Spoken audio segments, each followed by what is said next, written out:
Good morning everyone. तो आज हम लोग का नया टॉपिक स्टार्ट होने वाला है इंटीग्रल ट्रांसफार्म। वैसे इंटीग्रल ट्रांसफार्म हम लोग का स्टार्ट हो चुका था, लैपलास ट्रांसफार्म।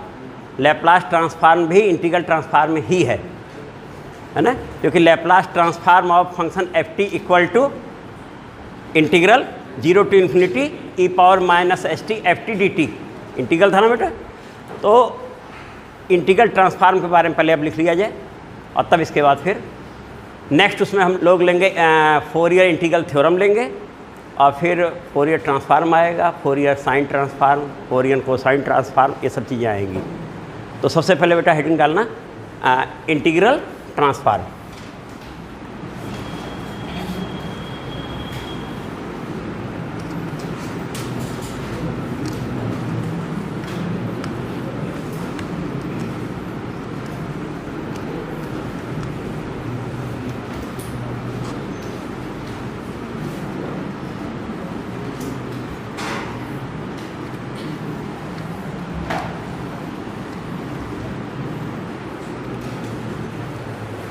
इंटीग्रल ट्रांसफार्म बेटा लिखना, इंटीग्रल ट्रांसफार्म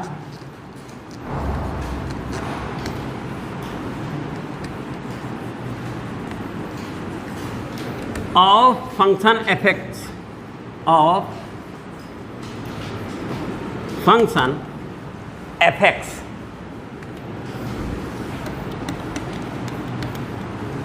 रिटन एज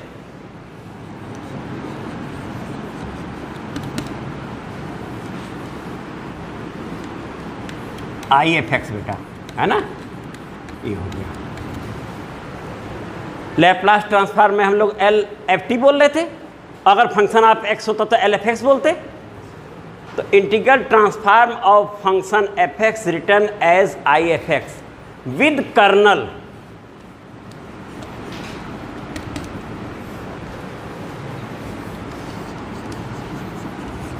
के s x,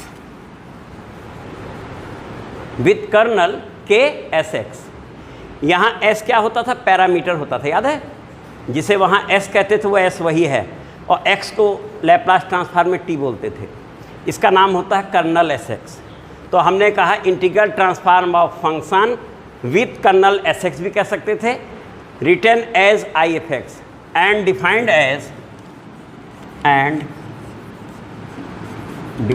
as I f x equal to integral a to b, integral a to b f x K s x D x. ये है बेटा, देखो यहाँ F x हमारा function है, के एस एक्स क्या है, कर्नल है ना, के एस एक्स कर्नल है, फंक्शन फॉर्म में है, फंक्शन एस और एक्स में है ना। और इंटीग्रल ट्रांसफार्म एफ एक्स पर आई, इंटीग्रल आई शब्द दे दिया गया, एफ एक्स ये हो गया। अब इसी में हम दिखाते हैं कि यही लैपलास ट्रांसफार्म कब हो रहा था। नोट हो गया बेटा। अब इसके आगे इसको हटा रहे हैं और इसमें हम लिख रहे हैं फॉर एग्जाम्पल।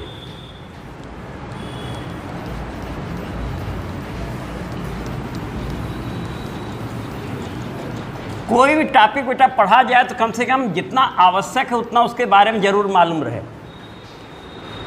किताब तो स्टार्ट डायरेक्ट वहीं से ले लेगी फोरियर इंटीग्रल थ्योरम से, लेकिन प्रश्न उठता है कि हमारा इंटीग्रल ट्रांसफार्म नाम यूज़ हुआ है तो वो है क्या, और फिर इससे पहले लैपलास पढ़े थे तो वो इससे कैसा, इसका रिलेशन उससे क्या है।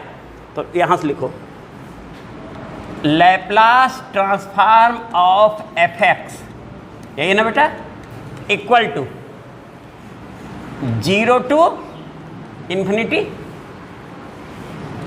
एफ एक्स हमने पहले लिख दिया, एफ एक्स पहले लिख दिया बेटा, है ना, और एफ एक्स के बाद लिख देते हैं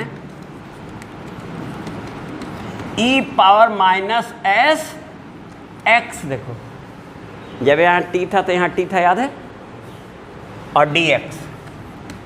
अब तुम दोनों को ध्यान से देखो, ये लोअर लिमिट a है, अपर लिमिट b है।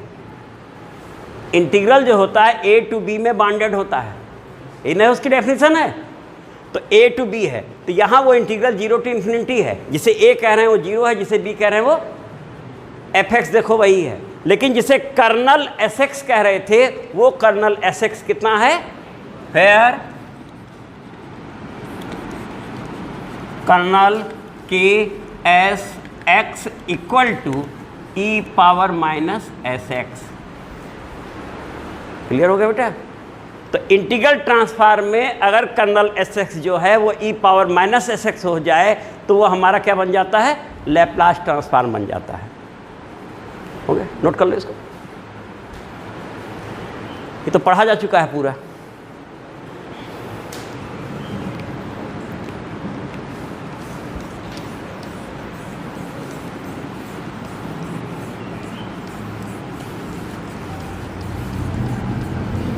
अब इसी में दूसरा ले रहा है बेटा, ये हमने पहला एग्जाम्पल ले लिया।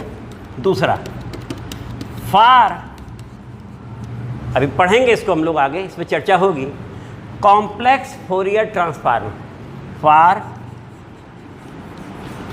Complex Fourier transform, kernel s x equal to e power I S x.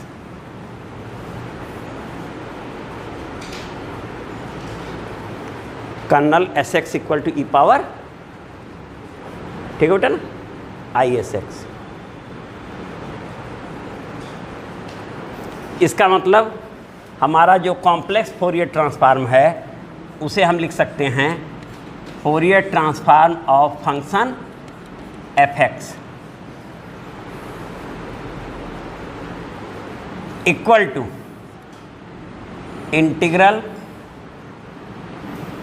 1/√2 pi, ये बेटा 1/√2 पाई है, minus infinity to infinity F x e power I S x D x.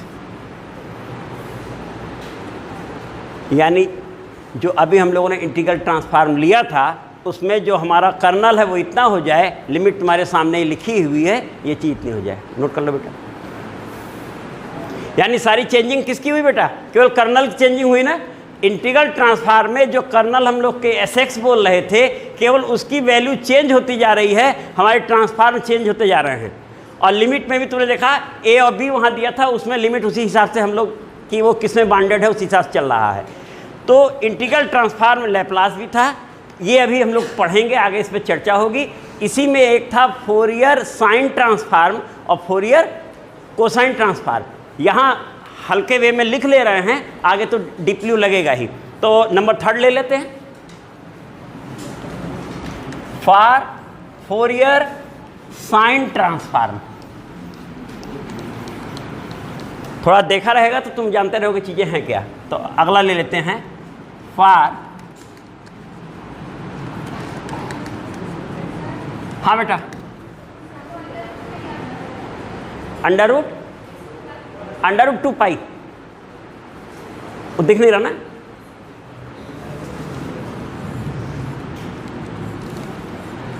असल बेटा ये जो लिखने में ना, हाँ अब आ गया √2 पाई। इस प्लेस पे जब लिखते हैं तो वो भागने लगता है। रुको, इसको हम यहाँ लिख देते हैं बेटा, 1 मिनट। चलो इसको पहले यहाँ हम लिख देते हैं जिससे कि क्लियर हो जाए। ये देखो बेटा था Fourier transform of function f x, जिसे हम कौन सा ट्रांसफार्म कर रहे हैं, complex Fourier transform of f x equal to 1/√2 pi integral minus infinity to infinity F x, और जो कर्नल के एस एक्स था उस प्लेस पे क्या आ गया बेटा, E power I S x D X. तो ये अभी इस पे पूरा अध्ययन होगा और उस समय डायरेक्ट यही लिखा जाएगा कि ये हमारा होता है। तो ये आया कहाँ से, तुमने देख लिया, इंटीग्रल ट्रांसफॉर्म की डेफिनेशन से ही आया है। नेक्स्ट हम इसी में हम कहने जा रहे थे कि फॉर फोरियर साइन ट्रांसफॉर्म, यहाँ कर लेते हैं।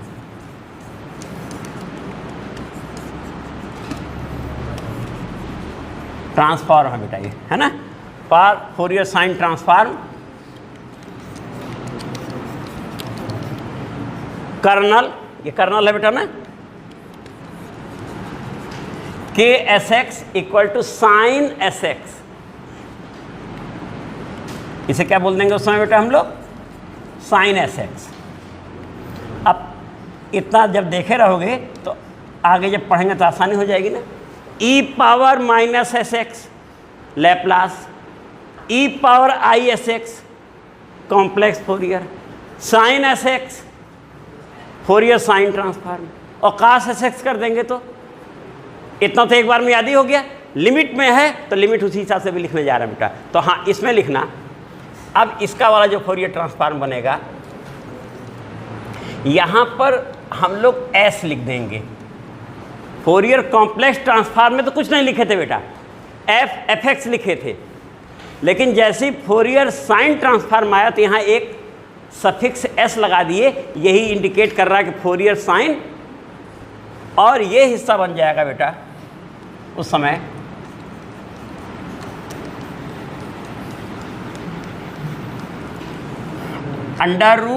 √2/पाई, ठीक है, integral minus infinity to infinity F x और sine S x D X हो गया बेटा। लगो जो कर्नल वाला हिस्सा था उस प्लेस पर साइन एस एक्स आ गया। लिमिट ए टू बी है, माइनस इन्फिनिटी टू इन्फिनिटी हो गई, आगे ये कांस्टेंट टर्म आ गया, ठीक है। और नेक्स्ट अब हम लोगों का है, इसी में आगे बढ़ लेते हैं, फोरियर कोसाइन,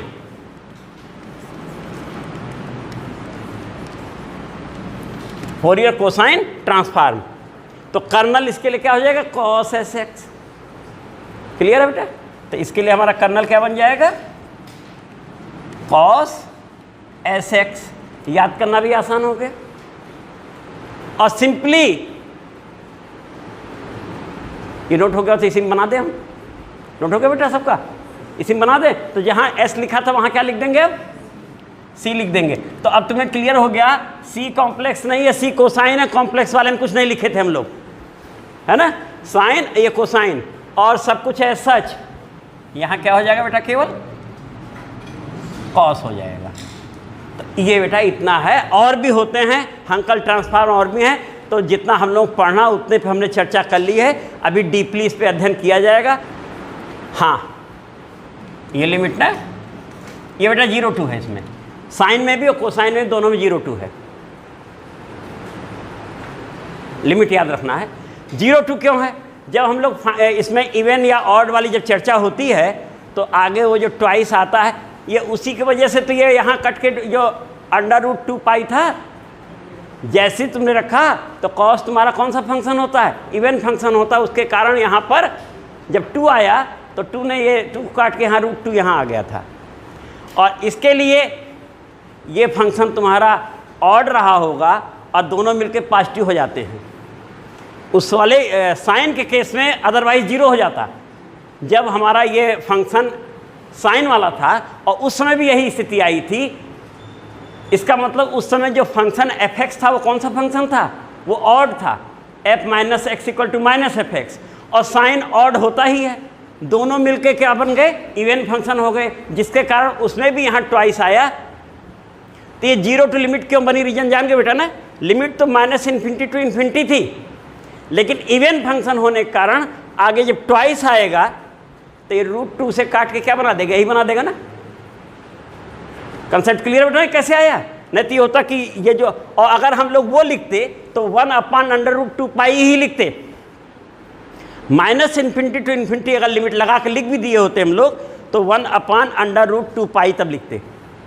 ये भी रीजन जान गए बेटा ना। तुम्हारे सामने मेरे को दिखा दिया कि उस समय ये ऑड था और यहाँ पर इवन फंक्शन है, तो यानी ये इवन फंक्शन है। इवन फंक्शन के केस में तो आ ही रहा है, और ऑड के एफएक्स ऑड फंक्शन के केस में साइन माइनस और माइनस मिलकर पॉजिटिव हो जाता है।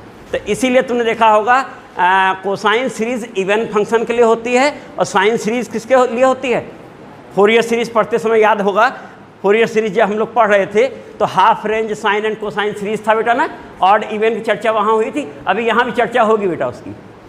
तो ऐसा नहीं कि पढ़े नहीं हो, बिल्कुल चर्चा उसकी है।